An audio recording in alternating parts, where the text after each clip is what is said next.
ৰাতিপুৱাৰ পৰা এইটো এটা পূৰ্ব নিৰ্ধাৰিত এটা মানে উচ্ছেদ অভিযান চলোৱা এটা প্লেন এটা আছিলে, কাৰণ এই মানুহখিনি ৰেলৱে কৰ্তৃপক্ষৰ মাটিত বহি আছিলে।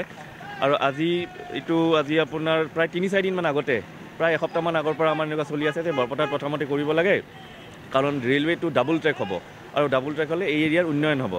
আৰু আজি ৰাতিপুৱা সেই মৰ্মে মানে মিটিং কৰা হ'ল, আমাৰ ৰেলৱে প্ৰশাসনৰ লগত মহকুমাধিপতি কাৰ্যালয়ত মিটিং কৰা হ'ল।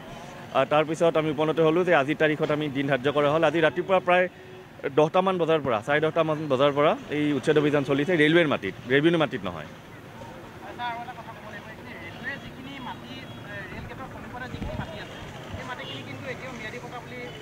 নহয়, যিখিনি ম্যাদী পট্টাত আমি উচ্ছেদ কৰিবলৈ দিয়া নাই।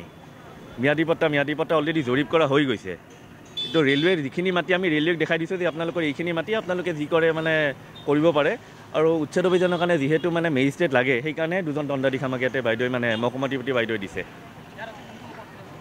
ইয়াত আজি মই আছোঁ আৰু আমাৰ কিষাণজ্যোতি ডেকা, আমাৰ এক্সিকিউটিভ অফিচাৰ বৰপেটা মিউনিচিপালিটি বৰ্ডৰ, তেওঁ আছে, 2জন আছে। এতিয়ালৈকেতো আমি হেৰি কোৱা নাই, কিন্তু বৰ্তমানটো আজি চলি আছে। আগতে জানে আপোনালোকে নাওজান চুঙাজানত মানে হেৰি হৈছিল, আৰু কিবা থাকিলে আমি ৰাইজক মানে আগতে অৱগত কৰা হ'ব। এইটো আমি নকৰোঁ, ৰেলৱে কৰিব।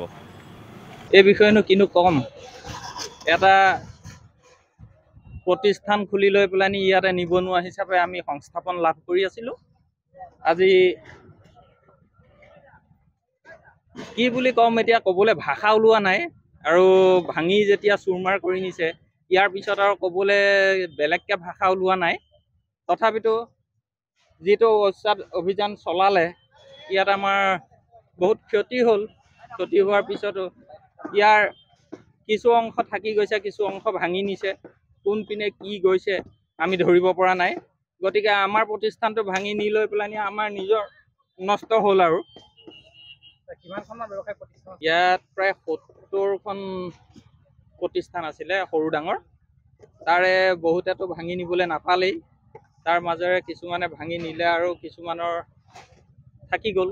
এতিয়া JCBৰ হাতোৰা পৰি লৈ পেলানি সকলোৰে মানে ক্ষণ গণিছে আৰু কেতিয়া আমাৰ সম্পত্তি নষ্ট কৰে তাৰ ওপৰত। আজি মই 7 বছৰ দিন বাস কৰিছিলোঁ। সেয়াই মোৰ 4 বছৰ দিন বাপেকৰ মৃত্যুৰ পিছত দোকানখন ময়ে চলাই আছিলোঁ।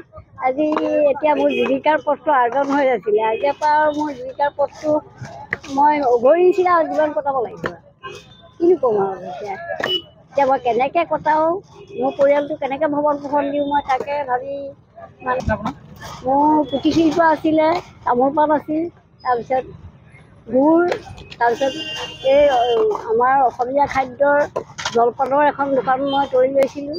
কোমল চাউল, ভজা চাউল, চিৰা, এনেকুৱা ধৰণৰ মুড়ি, তেনেকুৱাবিলাক লাগি গৈছে।